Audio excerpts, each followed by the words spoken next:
ഞങ്ങൾ ചന്ദനത്തേട ഒന്ന് മുളപ്പിക്കുന്ന ഒരു ചെറിയൊരു വീഡിയോ ജസ്റ്റ് ഒന്ന് കാണിച്ചു തരാം. ഇതൊരു ആസിഡാണ്.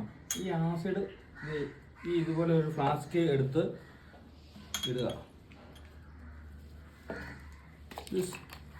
ഇത് ആൽക്കഹോളാണ്.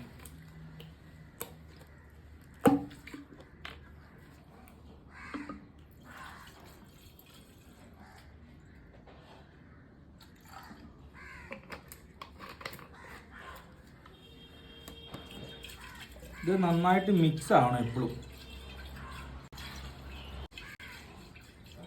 ഇത് രണ്ടും കൂട്ടി കലക്കി. ഇത് എന്തിനാണ് ഇങ്ങനെ ചോദിക്കുന്നത്? ഇതിന്റെ സീഡിന് ഭയങ്കര കട്ടിയാണ്.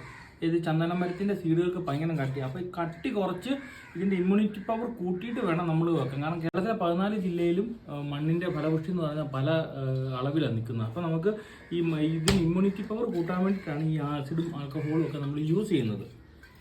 നന്നായിട്ടൊന്ന് കുറച്ച് നേരം ഒരു ഇളക്കിയതിന് ശേഷം നമ്മൾ ഇതിൻ്റെ അകത്തോട്ട് ഒഴിക്കണം. ഒരു ട്രേ എടുത്ത് ഒഴിച്ച് ഇതിൻ്റെ അകത്തോട്ട് നമ്മൾ വെള്ളവും കൂടി ഒഴിക്കണം.